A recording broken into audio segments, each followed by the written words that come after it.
When we think of Cinderella, the 1950 Disney adaptation often comes to mind. However, the tale of a downtrodden young woman rising from rags to riches through a shoe's fitting dates back to ancient Greek and Roman times, with narratives far from the saccharine sweetness of the Disney rendition, but instead involved cutting of body parts, being blinded by birds, and Cinderella herself being a murderer. So what's the earliest version of the rags to riches story? Rhodopis and Aspasia. In his book Geographica, the Greek geographer Strabo recounted one of the earliest versions of Cinderella featuring Rhodopis, a former slave turned courtesan. According to Strabo, an eagle seized one of Rhodopis' sandals while she bathed and dropped it into the lap of a king in Memphis. Intrigued by the sandal's beauty and the unusual event, the king sought out Rhodopis, eventually marrying her after finding her in Naucratis. Similarly, in Varia Storia by Roman author Aelian, the heroine Aspasia of Phocia is portrayed in a tale with echoes of the Cinderella narrative. Raised in poverty after losing her mother at birth, Aspasia dreams of marrying a nobleman despite being disfigured by facial growth. Through a dream where a dove transforms into a woman, Aspasia learns to heal herself with Aphrodite's roses, restoring her beauty. At a banquet attended by Prince Cyrus the Younger, Aspasia modestly rebuffs his advances, ultimately winning his affection. Their marriage ensues, and Aspasia remains devoted while expressing gratitude to Aphrodite for her assistance. These ancient tales lay the foundation for the Cinderella story, evolving over time before reaching the familiar Disney rendition.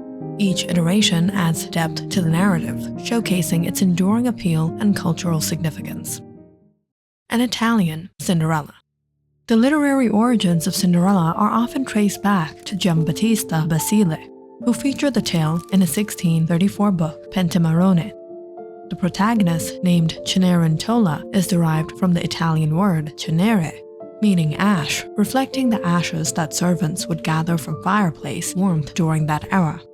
In Basile's rendition, the story takes a darker turn with a unique twist. The protagonist, initially named Zezzola, is guided by a compassionate governess who encourages her to eliminate her malevolent stepmother and marry her father instead. Zezzola follows through with the plan, dispatching her stepmother by trapping her in a chest. However, the outcome is not as Zezzola expected, as the governess marries her father and produces 6 daughters who mistreat Zezzola, dubbing her cat Cinderella. Despite this grim beginning, the tale progresses along more familiar lines when Zezzola's father returns from Sardinia with gifts for his daughter. Zezzola plants a date tree gifted to her by her father, which houses a fairy that aids her in acquiring elegant attire and captivating the heart of the king, leading to a conclusion reminiscent of the more conventional Cinderella story. Basile's version stands out for its darker themes and intricate plot twists, offering a glimpse into the evolution of the Cinderella narrative before it achieved widespread popularity. A more romantic version with less murder. Charles Perrault, a renowned folklorist akin to the Grimm brothers, left an indelible mark on fairy tale literature with his 1697 work, Histoires aux contes du temps passé, Stories or Tales from Past Times, which laid the groundwork for many of the tales we recognize today. His rendition of Cinderella, Cinderellon, introduced iconic elements such as the pumpkin carriage, the fairy godmother, and the glass slipper. Perrault's narrative closely resembles the modern Cinderella story. A mistreated young girl forced to endure cruelty from her stepmother and stepsisters finds solace in the magical intervention of her fairy godmother, transforming a pumpkin into a coach, mice into horses, and lizards into footmen. The fairy godmother grants Cinderella the opportunity to attend a royal ball, albeit with the caveat that she must return by midnight. In contrast to Disney's adaptation, Perrault's heroine attends a second ball. She momentarily forgets the curfew and narrowly escapes before her magical attire dissipates.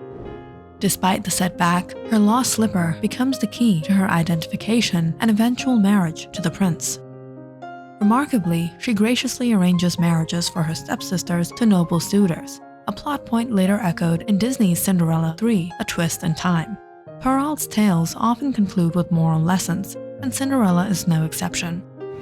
He imparts two morals. The value of graciousness surpasses that of beauty, and while intelligence and courage are commendable traits, they may prove futile without the benevolence of a godparent.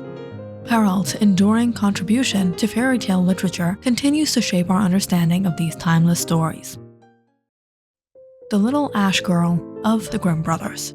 When Jacob and Wilhelm Grimm stumbled upon the tale of Aschenputtel, the Little Ash Girl, during their collection of stories, they encountered a version far darker and more gruesome than Perrault's rendition. The narrative begins predictably. A mother passes away, a father remarries, and Aschenputtel is relegated to servitude while maintaining her kindness. During her father's absence, her stepsisters demand extravagant gifts, while Aschenputtel requests only a twig to dislodge his hat. Planting it on her mother's grave yields a hazel tree, beneath which she prays and receives aid from a white bird granting her every wish. This tale introduces animal allies, a motive later popularized by Disney animations. When Aschenputtel seeks to attend the ball, her stepmother scatters lentils in the ashes, stipulating that she may only go if she can clean them within 2 hours. With the assistance of doves and pigeons summoned by her song, Aschenputtel fulfills the task. However, her stepfamily still denies her access to the ball, despite her efforts. Things take a decidedly bloody turn. In the Grimm's rendition, the prince hosts 3 lavish balls, and with each, the hazel tree furnishes Aschenputtel with increasingly exquisite dresses. Yet the narrative veers into darkness when the prince arrives at a family's home with the slipper for fitting. During the eldest sister's attempt, her mother advises her to sever her toe to fit the shoe. Despite the gruesome act, the maiden forces her foot into the slipper, concealing her pain, and departs with the prince as his bride. However, their journey passes the grave of Aschenputtel's mother, where 2 birds emerge from the hazel tree, revealing the blood dripping from the shoe. When it's the second sister's turn, her mother compels her to slice off a portion of her heel. Despite complying, the birds expose her deception once more. Vengeful birds.